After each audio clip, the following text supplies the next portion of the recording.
जय मसीह की। परमेश्वर के नाम की महिमा हो। आज का हमारा वचन अध्ययन विषय है प्रार्थना की शक्ति। प्रार्थना की शक्ति। हम सब प्रार्थना करने वाले हैं। प्रार्थना करना हम सबको अच्छा लगता है और हमारे जीवन के हर एक पहलू में हम प्रार्थना में बहुत ज़्यादा निर्भर रहते हैं। प्रार्थना क्या है? प्रार्थना परमेश्वर के साथ जुड़ने का एक अलौकिक मार्ग है। प्रार्थना एक अद्भुत उपकरण है जिसके माध्यम से हम परमेश्वर से संपर्क कर सकते हैं। यह ना केवल हमारी व्यक्तिगत जरूरतों के लिए है, बल्कि यह हमारे हृदय और आत्मा को परमेश्वर के निकट लाने की एक मार्ग है। बाइबल में प्रार्थना की शक्ति के बारे में कई वचन हैं जो यह बताते हैं कि प्रार्थना हमारे परिस्थितियों को बदल सकती है। हमें परमेश्वर से मार्गदर्शन प्राप्त होता है प्रार्थना के द्वारा, और हमें परमेश्वर की शांति मिलती है प्रार्थना से। बाइबल में प्रार्थना के बारे में बहुत सारे वचन हैं। जैसा मत्ती 7:7 कहता है, तुम मांगो तो तुम्हें दिया जाएगा, खोजो तो तुम पाओगे, खटखटाओ तुम्हारे लिए खोला जाएगा। याकूब 5:16 में भी कहते हैं, इसलिए एक दूसरे के पापों को स्वीकार करो और एक दूसरे के लिए प्रार्थना करो ताकि तुम चंगे हो सको। एक धर्मी व्यक्ति की प्रार्थना बहुत प्रभावी होती है। फिलिपियो 4:6 में कहते हैं, तुम किसी बात के लिए चिंतित मत हो, बल्कि हर बात में प्रार्थना और विनती से धन्यवाद सहित अपने अनुरोध परमेश्वर के पास ले जाओ। पहला यूहन्ना 5:14 और 15 में कहती है, हमारा यह भरोसा है कि यदि हम उसकी इच्छा के अनुसार कुछ मांगते हैं तो वो हमें सुनता है, और यदि हम जानते हैं कि वह हमें सुनता है तो यह भी जानते हैं जो कुछ हम उससे मांगता है वह हमें देगा। प्रियो, हमें प्रार्थना की शक्ति को समझना है। परमेश्वर से संपर्क करने की एक माध्यम है प्रार्थना। प्रार्थना परमेश्वर से हमारे व्यक्तिगत संबंध को मजबूत करने का एक तरीका है। यह समय है जब हम अपने दिल की बातें, हमारे चिंताएं, हमारे बोझ, हमारे दुख, हमारे मन की डर, भयभीत करने वाली अवस्थाओं को और हमारे आभार को भी, हमारे धन्यवाद को भी हम परमेश्वर के सामने जताते हैं, और आवश्यकताओं को परमेश्वर के सामने हम रखते हैं। मत्ती 7:7 में यीशु ने कहा कि जब हम प्रार्थना करते हैं तो परमेश्वर हमें सुनता है और हमें उत्तर भी देता है। ये प्रार्थना करने के लिए हमारे लिए एक प्रेरणा है। जब हम जानते हैं कि परमेश्वर प्रार्थना को सुनता है, तब प्रार्थना करने के लिए हमें एक प्रेरणा मिलती है। तो परमेश्वर के साथ संपर्क करने का एक मार्ग है प्रार्थना। और प्रार्थना में विश्वास की भी शक्ति बहुत प्रबल है। प्रार्थना केवल शब्दों का एक खेल नहीं है, यह विश्वास का एक कार्य है। याकूब 5:16 में कहा गया है कि एक धर्मी व्यक्ति की प्रार्थना बहुत प्रभावी होती है। जब हम परमेश्वर पर विश्वास रखते हुए प्रार्थना करते हैं तो वो हमारी प्रार्थनाओं को उत्तर जरूर देता है। विश्वास के साथ प्रार्थना करने से उसकी शक्ति हमारे जीवन में प्रकट होती है, और समस्या का समाधान के लिए भी कई बार हम प्रार्थना करते हैं। हमारे जीवन में जब बेहद परेशानियां, दर्द, मुसीबत, संकट आती है, उस समय जब हम प्रार्थना करते हैं तो प्रार्थना हमें हमारी समस्याओं का समाधान खोजने में भी मदद करती है। जब हम परमेश्वर के पास अपने दर्द और हमारे समस्याओं को लाते हैं तो वह हमें अपनी शांति से भरता है और वह हमें मार्गदर्शन भी देता है। फिलिपियो 4:6 में लिखा है, किसी बात के लिए चिंतित मत हो, बल्कि प्रार्थना और विनती से अपने अनुरोध को परमेश्वर के पास ले जाओ। परमेश्वर हमें समाधान देता है और हमारे चिंताओं को हल करता है। प्रार्थना के माध्यम से हम शांति भी प्राप्त कर सकते हैं। प्रार्थना के द्वारा हम परमेश्वर से आशीष पाते हैं और शांति भी हम अनुभव कर सकते हैं। हमारे जीवन में तनाव, सताव, परेशानियां, दुख, मुसीबत के अनुभव में जब हम प्रार्थना करते हैं तो परमेश्वर हमारे चिंताओं को दूर करते हुए हमारे अंदर एक तसल्ली, आश्वासन परमेश्वर हमें देता है। तो हमारे परेशानियों को लेकर हमें परमेश्वर के पास जाना है, तो तब वो हमें अपने शांति से भर देता। इस शांति को फिलिपियो 4 के 7 में इस प्रकार कहा है, जो समझ से परे है। हमारे समझ से परे है एक शांति। ऐसा कहा गया है जो हमारे दिलों और मनों को परमेश्वर के पास सुरक्षित करता है। इस प्रकार की एक शांति परमेश्वर की वचन में प्रार्थना हमें किस प्रकार करना है उसके बारे में भी परमेश्वर का वचन जिक्र करता है। काफी उदाहरण को हम देख सकते हैं।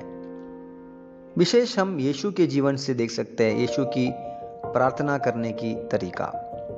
यीशु अक्सर अकेले में प्रार्थना करता था, पर्वतों के ऊपर।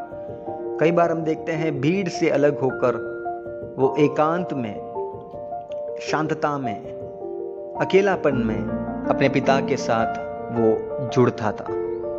ये एक जुड़ने की माध्यम है और यीशु ऐसे कई बार समय बिताया।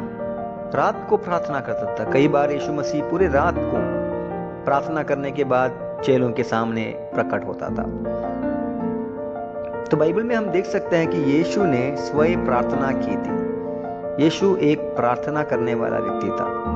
उनके पूरा जीवन प्रार्थना केंद्रित जीवन था और वह प्रार्थना के माध्यम से परमेश्वर के साथ गहरे संबंध में थे। हम जानते हैं जब यीशु चेलों को चुन रहा था, उसके पहले भी यीशु मसीह पूरा रात को प्रार्थना कर रहा था। प्रार्थना करते हुए यीशु मसीह चेलों को चुना। यूहन्ना 17 अध्याय में महायाजक की प्रार्थना हम कहा जाता है, जहां पर यीशु मसीह के विभिन्न प्रार्थना विषयों को हम देखते हैं। औरों के लिए प्रार्थना करने वाला, चेलों के लिए प्रार्थना करता है, संसार के लोगों के लिए, विश्वासियों के लिए प्रार्थना करता है। तो यीशु मसीह के प्रार्थना जीवन हमेशा औरों पर केंद्रित था। अपने आप के विषयों के लिए बहुत कम प्रार्थना करते हुए हम बाइबल में पाते हैं। गेत्सेमनी के उस वाटिके में यीशु मसीह संघर्ष कर रहा था। उस समय यीशु की प्रार्थना थी, प्रभु मेरा इच्छाएं नहीं, आपका इच्छा पूरी होने दो। अन्य हर एक क्षेत्रों में, स्थलों में हम देखते हैं कि यीशु मसीह अक्सर औरों के विषयों के लिए, औरों के लिए चिंतित थे और औरों के लिए वो प्रार्थना करते थे। तो यीशु मसीह का प्रार्थना जीवन औरों पर केंद्रित एक जीवन था। और गेत्सेमनी की प्रार्थना हम देखते हैं मत्ती रचित सुसमाचार 26वां अध्याय 39वां वचन में। और ये एक बहुत अच्छा उदाहरण है कि कठिन परिस्थितियों के मध्य में परमेश्वर से जुड़ा रहना और परमेश्वर से मार्गदर्शन पाना, परमेश्वर से शक्ति पाना कितना ज्यादा महत्वपूर्ण है। और ये तरीका यीशु के जीवन से हम देख सकते हैं। तो यीशु मसीह औरों के लिए प्रार्थना करने वाला एक जीवन, औरों के हित, औरों के बोझ के लिए, औरों की चिंताओं के लिए। यूहन्ना 17 अध्याय हमारे लिए बहुत ही शानदार एक मिसाल है, जहां हम यीशु के जीवन से सीख सकते हैं यीशु के समान प्रार्थना करना। हमारा जीवन का लक्ष्य यीशु के समान, हमारे जीवन के हर एक क्षेत्र में यीशु के समान बनना है। क्यों ना प्रार्थना जीवन भी हम यीशु का नकल करें। जब गलत व्याख्याएं होती है प्रार्थना के बारे में, हम सीख सकते हैं यीशु के जीवन से, क्योंकि यीशु ही हमें सबसे अच्छा उदाहरण प्रार्थना के विषय में सिखा सकता है। यीशु के प्रार्थना जीवन हमारे लिए एक मिसाल बने। यीशु ने अपने चेलों को प्रार्थना करना सिखाया, जो प्रभु की प्रार्थना में हम पाते हैं, हे हमारे स्वर्गीय पिता। उन प्रार्थना में भी हम देखते हैं स्वयं केंद्रित प्रार्थना नहीं है। अपने बारे में, अपनी रोजी रोटी के लिए बहुत ही विलंब से प्रार्थना हो रही है। शुरुआत में परमेश्वर का राज्य, परमेश्वर की इच्छा, परमेश्वर की नाम की महिमा, परमेश्वर से शुरू होता है हमारा प्रार्थना। ये प्रार्थना स्वयं केंद्रित क्यों नहीं है? क्योंकि वहां पर स्वयं के लिए प्रार्थना विषयों को हम नहीं पाते हैं। शुरुआत में ही हे हमारे स्वर्गीय पिता, मेरा नहीं, परमेश्वर हमारे एक स्वयं केंद्रित जीवन से एक बड़ा अलगाव को हम पाते हैं, जहां पर परमेश्वर की ओर दृष्टि है, परमेश्वर के राज्य, परमेश्वर की नाम की महिमा, परमेश्वर की इच्छा पर दृष्टिकोण। उस दृष्टिकोण से जब हम प्रार्थना करते हैं, परमेश्वर हमारे प्रार्थना से प्रसन्न होता है। जब चेलों ने सिखाया, चेलों को वचन सिखाना और अद्भुत कार्य करना, ये सब तो हो रही थी, लेकिन जब वो अपने मालिक यीशु के पास आकर एक निवेदन रखा कि हमें प्रार्थना करना सिखाओ, उनकी दिल की इच्छा यीशु जैसा प्रार्थना करता है, उसी प्रकार हमें भी प्रार्थना करना है। उन्होंने ये नहीं कहा यीशु ऐसा प्रचार करता है, हमें भी प्रचार करना सिखा।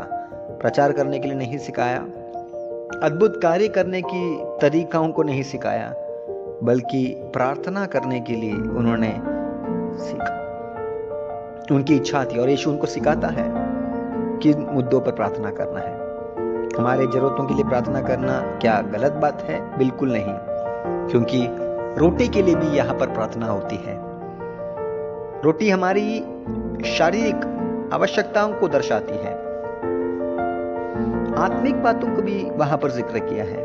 परीक्षाओं में ना पड़े, क्षमा करने की इच्छा, और इन बातों को हम यीशु के प्रार्थना जीवन से सीख सकते हैं। यीशु की प्रार्थना जीवन कितना ही गहरी थी, कितना ही अर्थपूर्ण थी, और ये प्रार्थना जीवन हमारे लिए भी एक मिसाल बने।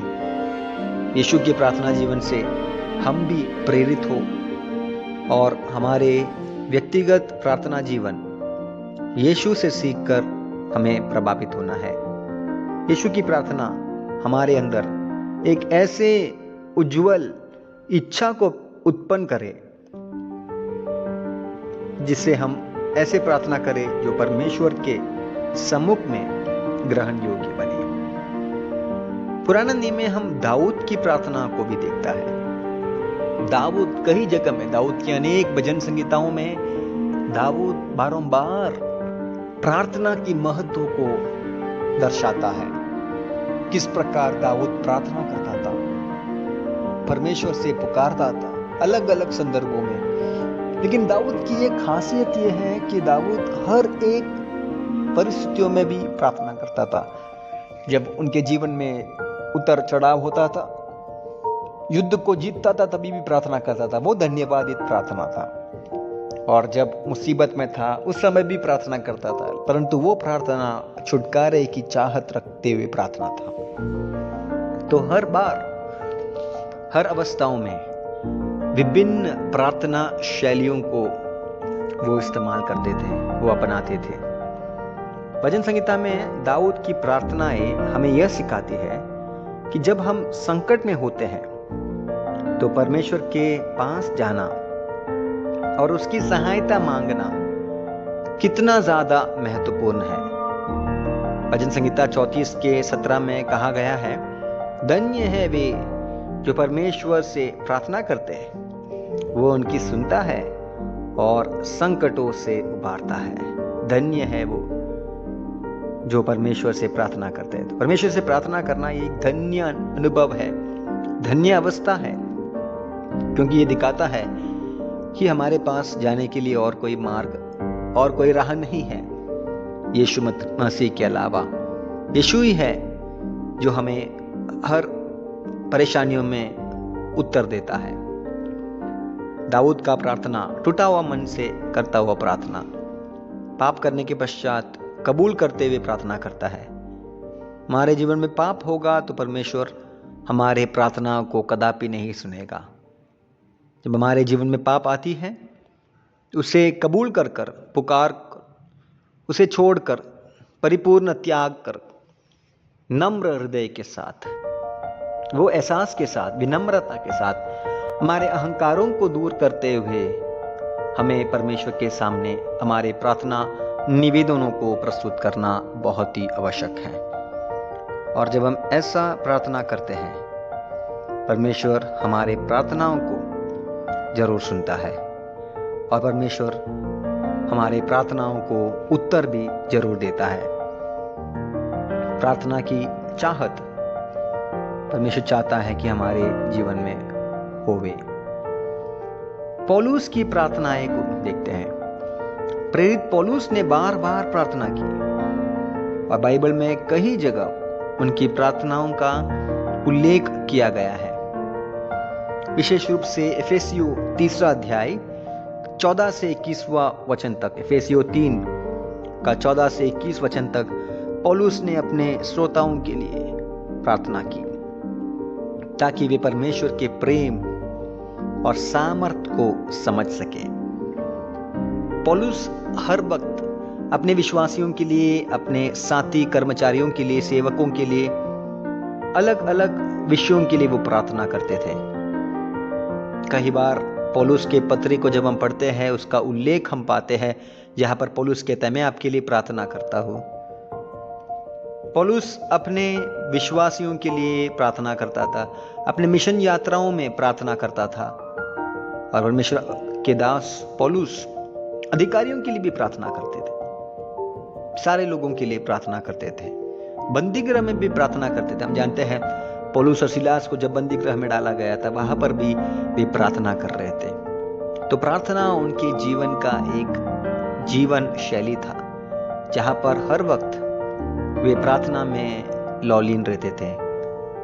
उनके मन में प्रार्थना में वो संलग्न रहना उन्हें परमेश्वर के साथ रिश्ता में आगे बढ़ने में मददगार वस्तु थी। इसलिए पौलुस अपने श्रोताओं को भी यही याद दिलाता है कि वो प्रार्थना करने की सामर्थ्य कितना ज्यादा है। हम जानते हैं प्रारंभिक कलीसिया के लोग भी काफी प्रार्थना करने वाले थे। जब पतरस बंदीगृह में था, कलीसिया के विश्वासियों ने बड़ी गंभीरता के साथ पतरस की रिहाई के लिए प्रार्थना की और हम जानते हैं परमेश्वर ने किस प्रकार अनोखा तरीके से पतरस को उस बंदीगृह से छुड़ाया। प्रार्थना की सामर्थ्य को हम प्रारंभिक कलीसिया के हर एक पहलू में पाते हैं और पौलुस के जीवन से भी हम इसी बात को सीख सकते हैं, पतरस के जीवन से भी और अन्य यीशु के चेलों के जीवन से भी हम इन्हीं बातों को सीख सकते हैं जो हमारे लिए काफी प्रेरणादायक है। अब प्रार्थना करने से क्या प्रभाव होता है? प्रार्थना का प्रभाव क्या है? प्रार्थना करने के समय हमारे अंदर आता हुआ अनुभव, बदलाव क्या है? सबसे पहली बात, परिवर्तन आता है। प्रार्थना हमें बदलने की शक्ति देती है। जब हम परमेश्वर से बातचीत करते हैं तो हमारी सोच, दृष्टिकोण और जीवन की दिशा भी बदल जाती है। हम परमेश्वर के वचन और उसकी इच्छाओं के प्रति अधिक संवेदनशील हो पाते हैं। हमारे अंदर एक बदलाव लाने के लिए हम प्रार्थना करते हैं। प्रार्थना करने से हमारा अहंकार, हमारा घमंड, हमारे विभिन्न बातों से हमें छुटकारा मिलता है।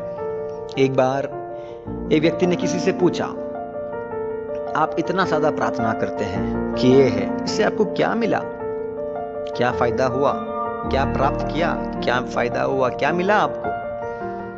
उन्होंने कहा, मिला तो नहीं लेकिन गवा दिया। क्या गवाया? मेरा अहंकार गवा दिया, मेरा क्रोध गवा दिया, मेरा झूठ बोलने की आदत गवा दिया, मेरा गुस्सा करने की आदत गवा दिया, मेरे डाह करने का आदत गवा दिया। ऐसे ऐसे इन क्षेत्रों में मैंने बहुत सारे बातों को गवा दिया। तो प्रार्थना करने से फायदा होता है, लाभ होता है, या हम गवाते हैं?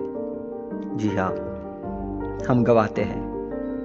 हम हमारे काफी ऐसे पाप भरे स्वभाव से हम मुक्ति पाते हैं और हम काफी बातों को गवाते हैं और उसी साथ काफी बातों को हम प्राप्त भी जरूर करते हैं। प्रार्थना का महत्व कितना ज्यादा है।